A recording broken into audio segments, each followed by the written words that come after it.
would you rather go back to the day one of your business with all the knowledge that you have right now, or get 10 million pesos in cash today? Would you rather take on a famous investor who wants to rebrand everything, or stay bootstrap forever, in your opinion? Mga Mark Cuban type of investor, mga ganon. Okay. Creating partnerships, creating trust. Kasi creating partnerships involve a lot of integrity.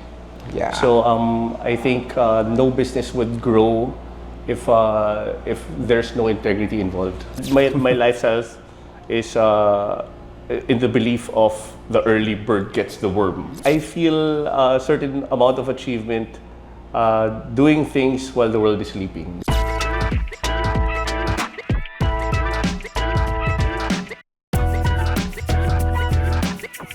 Hello everyone, and welcome to Build Different, a leadership podcast where we strive to make ourselves better through the different stories that we share every week. And as you know guys, new week, new episode tayo. And for those of you who have been tuning in, and it's my responsibility to give the best business type of podcast to you. And of course, syempre, ang guest natin is also another credible person who have been in the industry for a tested period of time. And he will be sharing his stories, the strategies na ginawa niya, and some of his journeys sa pag-build ng kanyang brand. So please welcome the Vice President of Coolaire, which is, we'll dive more deep to that, Mr. PJ Tugade. Sir, hello. Thank you so much for accepting our invite. Thank you for having me, sir. Yeah, so yun, marami tayong pag-usapan. I want to pick on your brain also, especially for me as a business owner as well. I'm very interested in knowing your strategies as well, adapting to the market.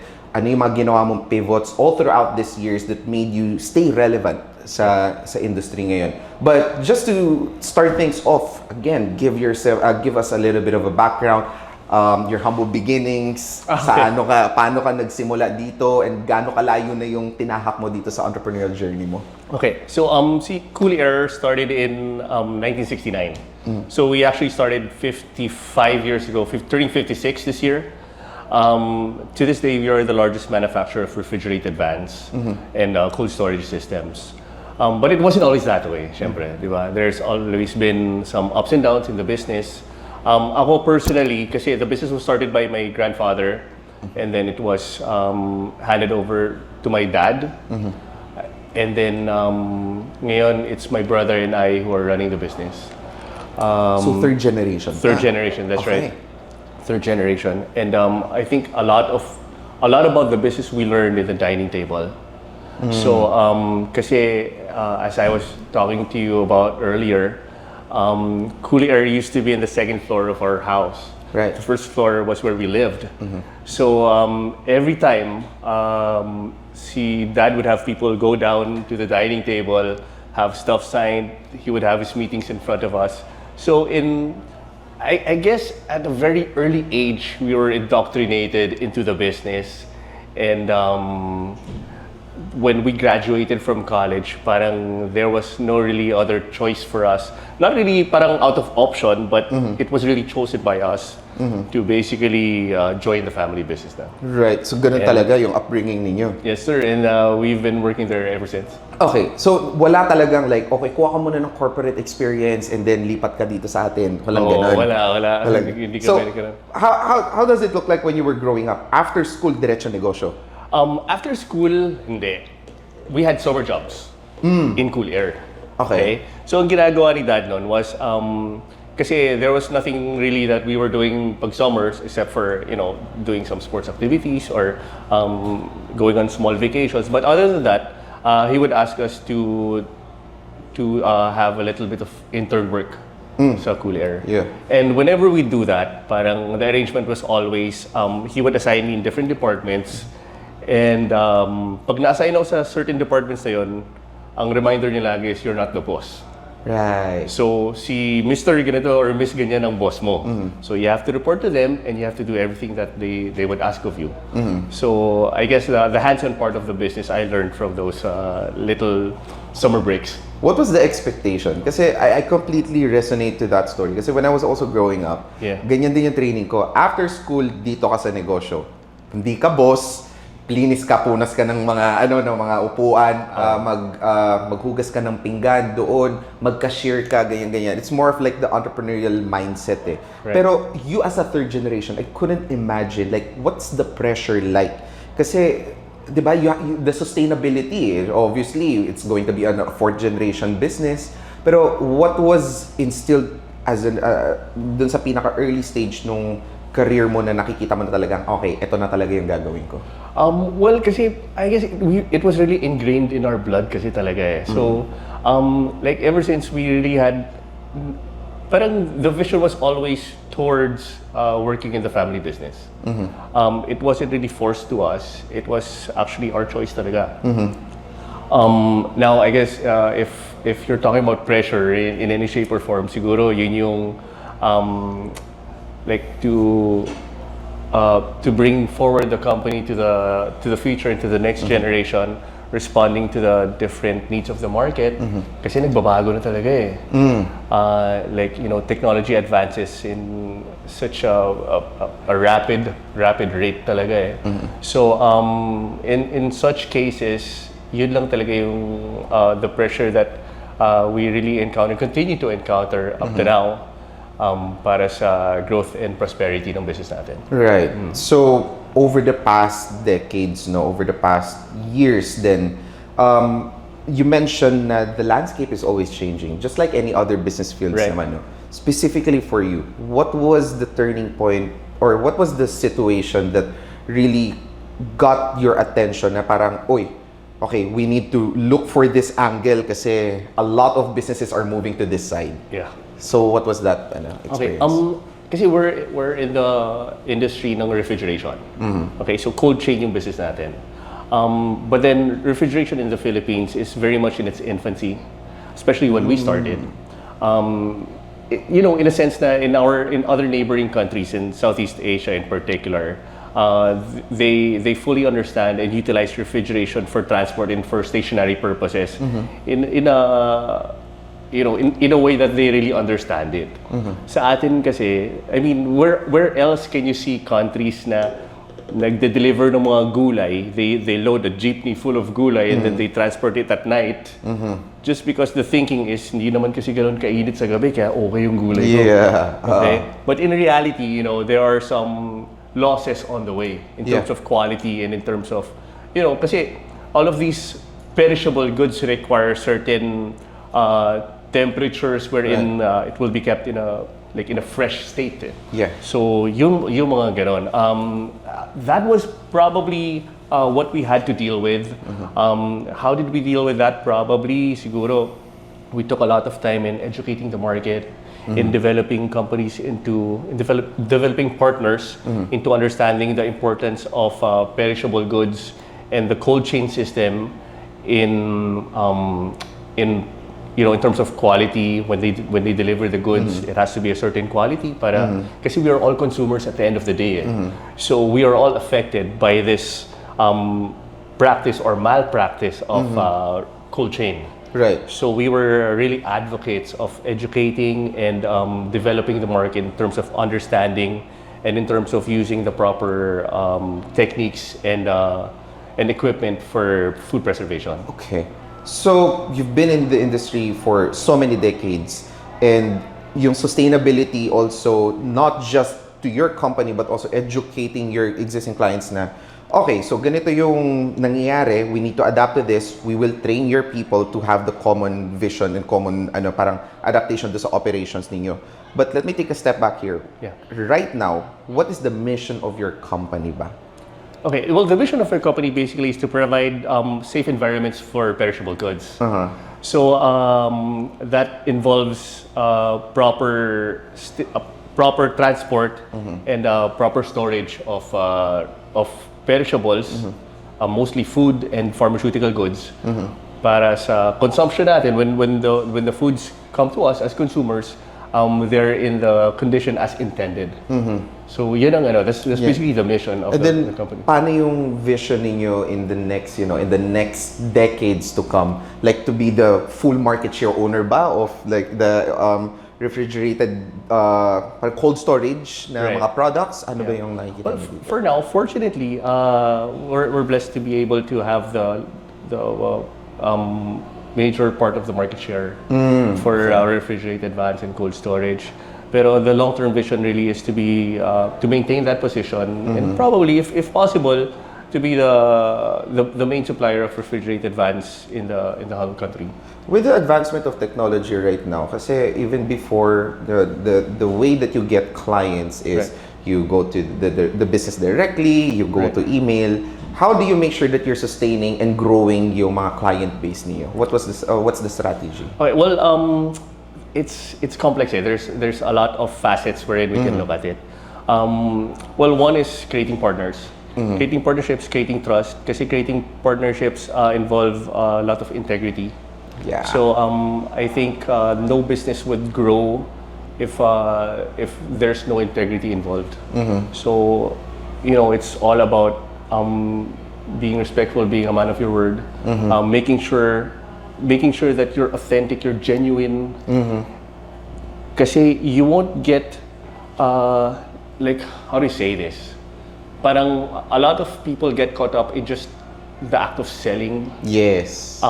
As against the act of understanding what the customer actually needs. I know it sounds like a line, pero it really is true. Yeah. So if once you understand, once I put myself in your position and understand what exactly you need, it's not just about selling the product. It's about providing solutions to whatever problems that you have. Yeah. And I think that translates to long-term business partnerships. Okay. So especially with integrity, as I said, Yeah. You stand by your word, you stand by your product, you stand by different things that you. Kasi this person trusted you. So it trusted you with not just 100 pesos or 1,000 pesos. These equipment are quite pricey. Yeah. Diba? So he could have given his money to other people, to other suppliers, but he gave it to you because he entrusted that to you. So kailangan may value din yun. what was pandemic like for your business? Pandemic was actually not too bad for us. Okay? Kasi nung pandemic kasi a lot of businesses closed down, a lot of businesses slowed down, except for certain industries such as the food industry. Okay? And us as a allied supplier for the food business, our company continued to manufacture these refrigerated vans even during the pandemic. So that's for the food part. So we were distributing. The distributors were using Coolaire to distribute the food to different parts of the Philippines. Yes. Okay, that's the food part. We also did our part in the distribution of vaccines.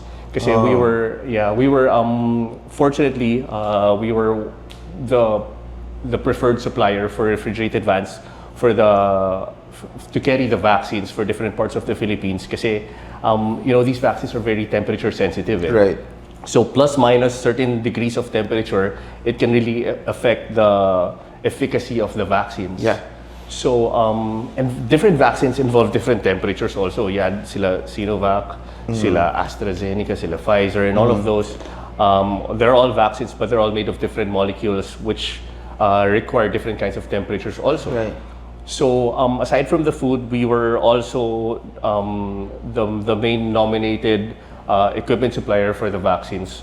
So if you had your vaccines done at certain inoculation sites, there's a very, very, very high chance that the vaccines came in there with Coolaire refrigerated vans. Wow. Okay. So I couldn't imagine yung requirement na binibigay sa inyo per supplier of the vaccines. So, and this is the whole Philippines. That's right. Wow. Okay. So ang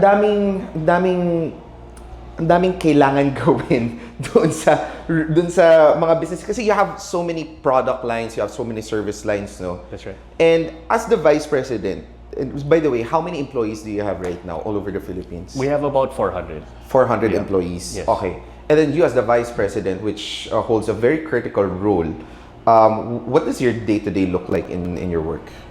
Oh, day-to-day. In my work or in general? Sorry, in general na lang muna. Okay, so sige, in general, I wake up very, very early. Okay, that my lifestyle is in the belief of the early bird gets the worm. Okay. Parang ano, Kailangan ko i-adapt ata talaga na yun.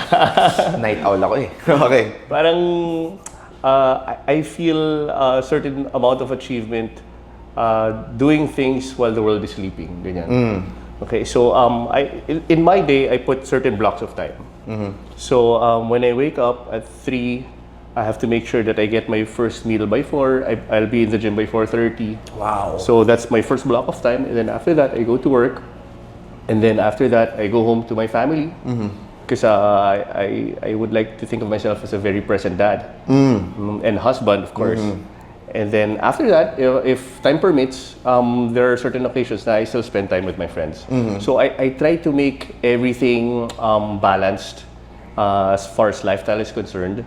But also, I have to make sure that they're in blocks of time para undisturbed and disciplined din yung paghawak natin ng oras. Okay, so kasi as a business owner and everyone na nag-handle a business would agree to this na your day is very different. Okay, parang every day may iba-ibang issues na boss, may ganito tayo, boss, may ganyan-ganyan tayo. And it takes a toll to anyone, no, to parang with everything that's happening in your family, in your business, with the suppliers, may customer na ganito, ganyan. And you being in the industry for a very long time, what do you think is the secret sauce for you for you to keep yourself sane and being sharp? Okay, what is the secret sauce? Marami kasi. Inom ka ng tubig, 8 glasses of water a day, kain ka ng tama. Ano yung sa'yo? Yung nag-work sa'yo? So for me, marami. I'll try to enumerate them. Okay, number 1 is yung healthy lifestyle for me. Okay, healthy lifestyle keeps my mind sane. Kasi di ba sabi nila, a rich guy wants 1,000 things, but a sick guy just wants one thing, to be healthy. So for me, health is wealth, and it drives my mental health to a very, very high capacity. Second, I have always been under the belief also, David, na your choice of partner is very critical for the rest of your life. I'm not talking about business partner. I'm talking about yung maging partner mo for life. Yeah. Okay. And I'm very fortunate to be with my wife because I think being with the right person really changes the trajectory of your life positively. Okay, kasi as you said, running a business it can get very complicated. Okay, there's no 8 to 5.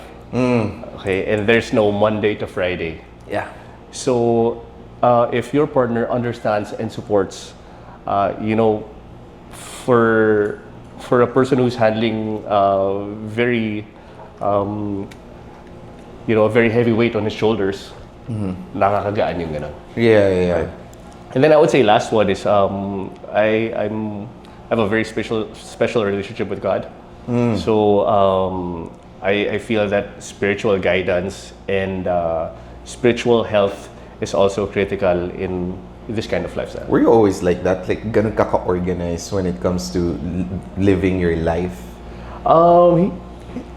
I think we go through stages. Di ba? Siguro, not always. Not always. Oo naman. Siguro, the fact that when I was young, I was able to experience a lot of, the different parts of life. Okay.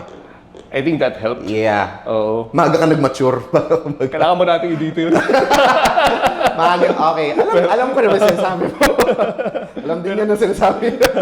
Pero yung gano'n, di ba? Kasi parang, at least tapos na-experience mo na. Ngayon, mature stage na tayo. Yeah. Mature mode na. Exactly. Kasi, pagdating kasi sa pagnenegosyo, di ba, you cannot say, or it's not always planned na, okay, ganito yung kailangan gawin, everything will work out for me. Correct. Kasi diba, the entrepreneurial journey is always about pivots, adapting to the changes and everything, no? And sa'yo, kasi may mga listeners tayo na nanonood na either nasa negosyo na sila, they've been in the business ko for about 3 years, 5 years, or may gustong magsimula. What do you think is the best foundation for them to stay in the turbulent path of being an entrepreneur? Okay. It's always going to be turbulent. Number one, okay. If it were easy, then everybody would be successful, Exactly. right? So it's always going to be like that. So for me, what I would say is that always keep a clear eye on long-term goals, but also have the ability to balance long-term and short-term. Para as you said, para you can pivot whenever necessary. And I think that kind of balance is going to take them to the next level for as long as, syempre, kailangan you have to weather the storm also. I know it sounds like a line also, pero yung never giving up is also part of the game. Yeah, cliche as it sounds, no? Pero Yeah, kailangan absolutely. talaga eh. Yeah, kasi mas marami talagang no kaysa yes eh. Yeah. Di ba? Totoo. I mean, if the yeses were just coming, then doing business would be so easy. Everybody would be Yeah. doing it. Pero when the no's start to come in, that's when you really test yourself. Yeah. So Test for of me, character, no? absolutely test of character talaga. Kasi like you said, di ba? There would come a time na you would actually doubt yourself. Kaya ba to? You submit a proposal. 1 day comes, no reply. 2 day comes, 2 Yeah. days, 3 days. Diba? You have to just weather the storm and be strong talaga eh. Did you get into sales roles ba nung mga earlier? Oh yeah, absolutely. Up to now. Yeah. Yeah. Okay, paano mo masasabi? Kasi ako, sales really changed my life, no? Pero For sure. gaano ka important sa iyo yung skill na yun? Gano'n ka-important? For me, running a business is the most important skill. Yeah.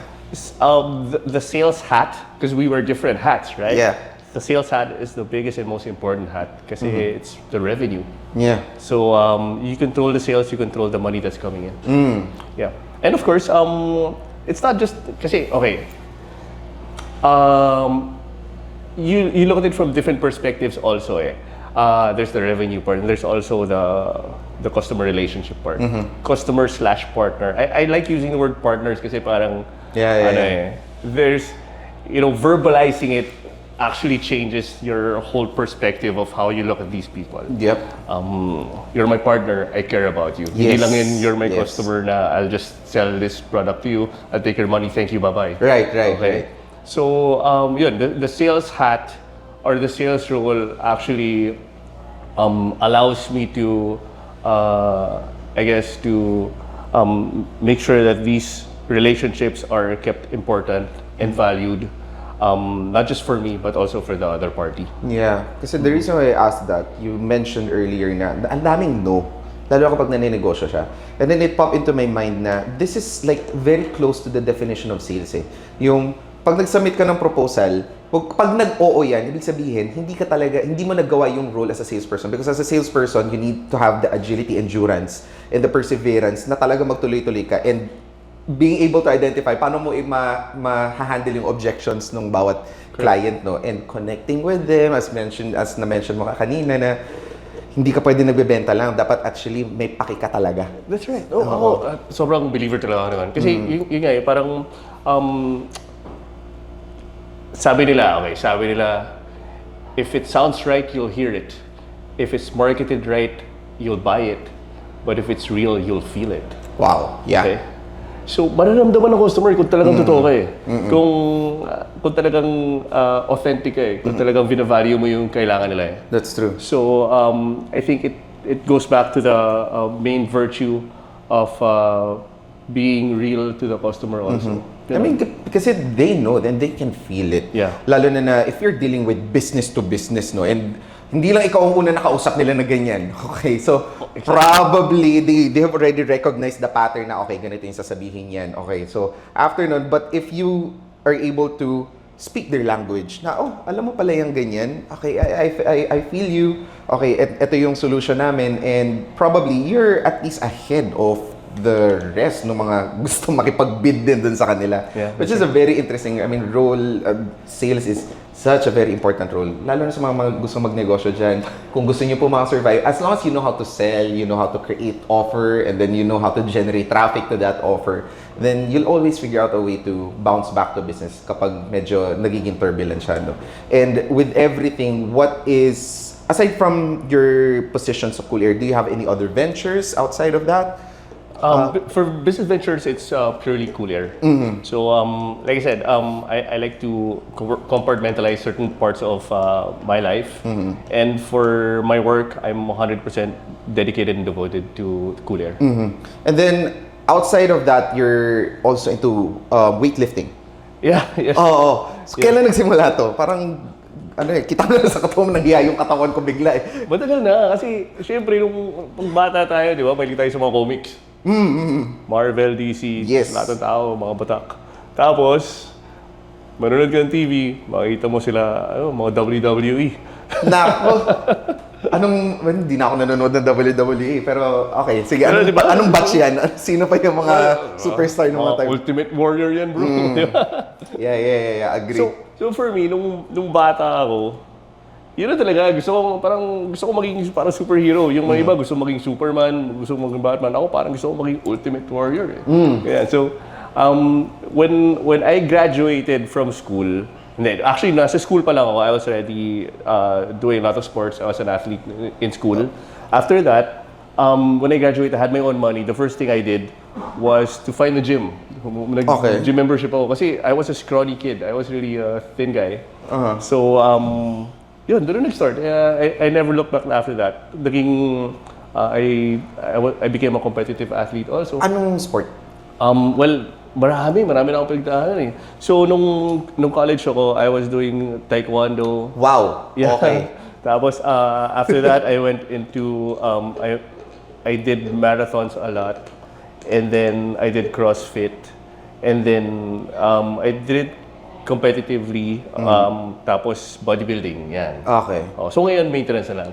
Okay. So gets same tayo ng sport. So I was an athlete also for taekwondo nung college ako. Okay. And parang napansin ko rin yung pattern na if you started as an athlete at a very young age, ang una na de-develop sa'yo is the work ethic. That's correct. The discipline. I agree 100%. Na, diba, lalo na sa taekwondo, any combat sport, whether it's mixed martial arts or Brazilian jiu-jitsu, kailangan may strong work ethic ka. Kapag hindi, mananockout ka. Totoo yan. Diba? Na parang, mabuti nang manockout ka sa training, wag lang sa tournament. Correct. Mag-throw up ka na sa training, wag lang doon sa mismo kasi papahiya mo yung gym mo, yung sarili mo, diba? Tama. So, sa'yo naman, how early did you get into sports? Quite early. High school pa lang. I was already into sports. Yeah. Okay. Very active. I would say my lifestyle has been very active. I think, like you said, parang na-develop na yung work ethic and discipline. Kasi pag ganun, the first thing that you really have to do is you have to show up eh. Exactly. Diba? Yes. So, while other people were going out na, go good time na and everything, you have to show up, you have to train. Yeah. And you have to do well. Kasi, like you said, diba, kung hindi ka mag-train na maayos, you're going to mess up in a competition. Competition is just 10% of the game. Yeah. 90% you're training. Yeah. So, yun, I think it was very integral in developing these certain values within me. Would you say you're a very competitive person, even up until sa business ngayon? Yeah, absolutely. Yeah. I think that's a common trait for business owners. Yeah. Yeah. Okay. Yeah. I don't know if it's a good thing or a bad thing. I would still say it's a good thing, di ba?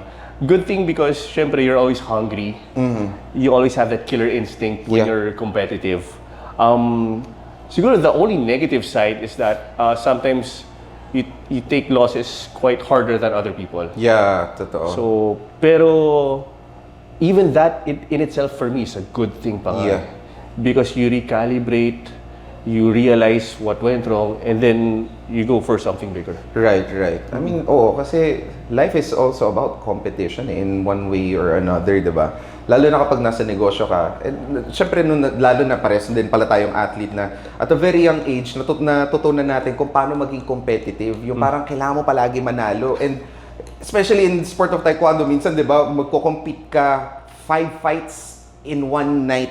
Correct. 6 fights in one night. Depende pa kung ano yung nasa bracket mo. Tapos biglang, and you trained for that tournament for 3 months, 6 months. Tapos biglang, hindi mo makukuha yung gold. Nag-silver ka lang. Di ba yung sinasabi nga sa Olympics na, mas masaya yung mga nag-bronze compared dun sa mga nag-gold. Kasi compared dun sa mga nag-silver. Kasi si silver, nandun dun eh. Di ba? Pero, again, it's a lifelong discipline, which ako personally encourage parents to enroll your kids nga no, to sports because it's character building then. It helps their mind, you know, be a bit organized. Outlet also sa mga ano, Outlet, diba? yes. Diba? Outlet na hindi lang, yung tama yung outlet, hindi sa ibang bagay na pupunta. And especially for parents, no, ako personally encourage your kids to be in sports also. Kasi at a very young age, they get the sense of discipline, work ethic, tsaka yun nga, yung sabi ko kanina, yung outlet nga ng bata na hindi lang siya sa kulit pero doon sa tamang direction din ng Yes. ano. Is your kid into sports also? Oh, my kid's very young. She's 5 pa lang. Sabi ko nga. Okay lang. Pero you plan to enroll? Oh, yeah, enroll? for sure. For sure, no? Yeah. Oh, kasi ano it's a story also kapag umabot ka na sa edad, di ba yung pinag-usapan nga natin, di ba? Maalala mo na lang, nung panahon natin, nung bata tayo, ganito yung Lagi, pinagdaanan natin. Tama. Okay, so very interesting, no? But siguro parting ways before we go to the game natin, a very quick game lang, no? What would be your advice for those na gustong mag-grow ng isang negosyo? Okay, they've been in the business na nga kasi kanina 'di ba sabi ko yung yung endurance pero ngayon is growing na yung business. As a vice president of a company that has been tested through time, the best piece of advice for them to take it up a notch, like 2x 3x growth in the next years to come. Okay, that's a really good question. Yeah. Siguro for me, I have two. Okay, the first one is growth takes time. Kaya kailangan maging patient tayo. Kasi a lot of times, di ba, parang we try to rush things. But the real journey takes a lot of time. There's a lot of ups and downs. And once you realize that, mas maiintindihan mo kung bakit hindi madali magnegosyo. Right. And mas maiintindihan mo kung bakit mas siguro I would say it this way na lang, parang the view from the mountain is beautiful because it took time to get there. Yeah, Ganon. that's true. The second one would probably be seize the opportunity. Ganon. Kasi ako, for me, when I was younger, I used to always think this way na parang there's a right time for this, there's a right time for that. Parang we always think that there's a right time for something. But then after a couple of years or after some time, we realize na parang yun na pala yung right time. Dapat pala ginrap ko na yung opportunity. So I would say seize the opportunity when you see it. I read from somewhere that opportunities are like comets. Comets are beautiful, they're blazing, they're wonderful, but they don't come very often. So once nandiyan dyan na, take it na. Yeah. Kasi baka hindi na dumating ulit. Right. Actually, that's true. And opportunity kasi ako sa akin the best things that happened in my career are the opportunities I took even though I'm not 100% ready for it. 'Di ba? And well, as long as you can deliver, yung commitment mo to deliver, hindi mo lang tatanggapin for the sake of masilo ka dun sa sinabi, no? But just keep on preparing yourself para pag nandiyan na yung opportunity, at least you're halfway or at least more than halfway in fulfilling kung ano man yung opportunity na yun. Kasi it doesn't come. Di ba? Parang comic. It doesn't always come. Pero pag nandoon na siya, this is it. Okay? That's right. Shout out to our sponsors for supporting Built Different and helping us keep it real. The Built Different podcast would like to thank Henry's Cameras, Power Mac, Hollyland, Ugreen Philippines, Shoppertainment Live, Kappa Cabina, Surge Digital Media, Madcap Productions, Days Media Group, Jazz Up Communications. So, with that, as the last part of this segment, we're going to play a game. So, the game is very simple. It's would I rather. And ang focus naman natin, hindi naman siya would I rather na katulad sa inuman, pero it's more of the business topic tayo. Okay, so I'll get my phone and then there are a couple of questions here dun sa would I rather. And siguro mag-start lang tayo sa, mag-ask lang ako ng 5 questions na would I rather. Okay? Ready? Okay. Sige. So, would I rather, and this is a business owner edition. Okay. So, would you rather go back to the day one of your business with all the knowledge you have now, or get, so di naman $1 million, but $10 million cash today? So the first one is?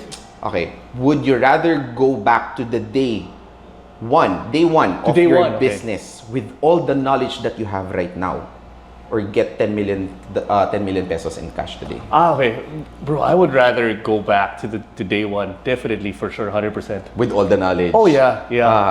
The money, I think, for me kasi, everybody can earn the money, talaga. Pero yung experience, yun ang tinitreasure natin. That's true, that's true. As long as you have the right skills, the money will follow talaga. Absolutely. Yeah, that's true. Okay, second question. Would you rather take on a famous investor who wants to rebrand everything, or stay bootstrap forever, in your opinion? Bootstrap as in talagang labas sa sarili kong bulsa. Mga Mark Cuban type of investor, mga ganon. Okay. Okay. One of the things about the business that Dad taught us was to not be emotionally attached all the time.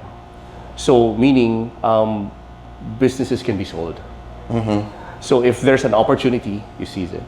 So if this opportunity, if the first option, if that opportunity lands, and for the long term, it's going to create better value, not only for the company, but also for the people involved, then I would grab that one. Okay, perfect. O, sa mga ano dyan, prepare niyo yung business niyo para maging sellable. Kasi remember mo, I would Sige, just say, go. Yeah.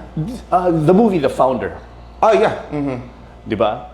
McDonald's. Yes. Sabi Ray nila Kroc. doon, ayaw nilang i-grow yung business kasi they wanted to keep it as a mom and dad. Mom and pop. Diba? Mom and pop na brick and mortar store. And then here comes the founder. And he rebranded everything, took it to the next level. Now, it's serving to 100 million customers daily. Right. Yeah. Actually, that's a very good movie. No? Malalaman niyo po na ang negosyo ng McDonald's ay hindi po burger. Okay? Ang negosyo po ng McDonald's ay real estate. You can fact check me on that, pero it's all over the internet with credible sources. So that's a very interesting movie, especially for entrepreneur. Next question. Would you rather launch a new product every year, or perfect and sell just one product forever? Okay. Our principle has always been number two. Kasi we're in the industry of providing bodies for trucks. Okay, so there's different kinds of body converters. May aluminum van, may wing van, may drop side, merong mga cement mixer, sa amin refrigerated van. Okay? And other body makers or other body manufacturers, they manufacture all types of bodies. We're the only bodybuilder who's just focused on making just one product, which is a refrigerated van. And I think that's why we have maintained the quality for such a long time. We have been innovating year in and year out. And I think quality per quality and characteristic per characteristic, there's really no other brand that can match Coolaire. Because of number two, which is we created a brand and we have a product that's just one. And then we're trying to perfect that all the time. Sabi ni Bruce Lee, di ba? Alam mo ito, sige. di ba? Sa dami ng quotes niya. Sige, go. Sabi niya, fear not the man who practiced 10,000 kicks. Fear the man who practiced one kick 10,000 times. That's true. That is true. As in, yung repetition di ba? Yes. Yung parang kunwari tumambling ka, yung humiga ka lang kasi ilang beses mo siyang ginawa. Correct. That's true. And especially for products, for product business, if I just want to add my 2 cents. Kasi yung ibang business, when they see an ounce of traction, they think na this is the right time, mag-expand tayo ng product natin. But remember na you learn more about the improvement that you need to do dun sa product mo kapag kinausap mo yung customer mo. Right? Yes. Kapag nakita mo na parang bumababa yung return rate natin dito sa yung retention natin, bakit ang dami nag-churn? So, sorry.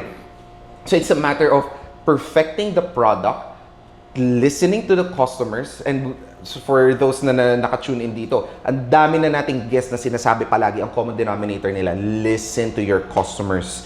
Because you learn more about the product and hindi bias yung sinasabi mo, I have this best product. Bakit? Saan mo sinasabi? Wala, I know, it's just the best product eh. So perfecting it, making sure na kung kaya, kapag tinapat siya sa ibang produkto na parehas sa parehas, you're confident na your product will be the one na bibilhin ng mga tao. And then that's the time that you expand. So perfecting it and then not being blinded na, oh, sige, may isa kong brand dito, kunin na natin lahat. No, it's gonna cloud your judgment and the opportunity for making sure that you're the best in what you do is gonna be a bit complicated. So yun. Last question. Okay. This is a very interesting one. Would you rather triple your revenue overnight but lose control of your company, or grow slowly while keeping 100% control? Okay. I would go for the second one. Okay. Yeah. This kind of situation we already saw this before. Okay, so we actually experienced this. Pero we maintained the principle of controlling the company 100%. Kasi our company is deep rooted into the principles of our founder.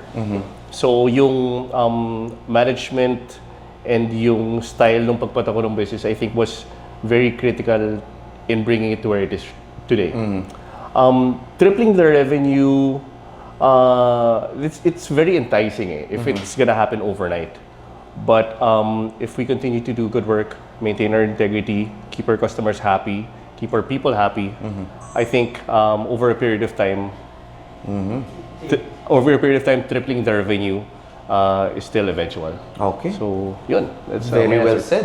Okay. So, I hope everyone learned a lot of things, as promised, that we will always give value to you, and sa mga gusto magnegosyo at dun sa mga nagnenegosyo niya, watching this Built Different podcast will give you so much knowledge, and partner it with real life experiences, real learnings from your businesses, or even asking from the right people will bring you so far, and it's better than observing, kasi iba pa rin ang player ka sa negosyo versus being an observer sa negosyo. So with that, Mr. PJ, thank you so much for joining us, and I hope we get back to you join us again for the next coming episodes, no? Yes, And sir. may marami pa tayong topic na talagang deep dive tayo sa sa mga strategies talaga. But with that, that's it for this episode, and we will see you again on the next episode of The Built Different. Okay. Thank you. The Built Different podcast would like to thank Henry's Cameras, Power Mac, Hollyland, U Green Philippines, Shoppertainment Live, Kappa Cabina, Surge Digital Media, Madcap Productions, Days Media Group, Jazz Up Communications,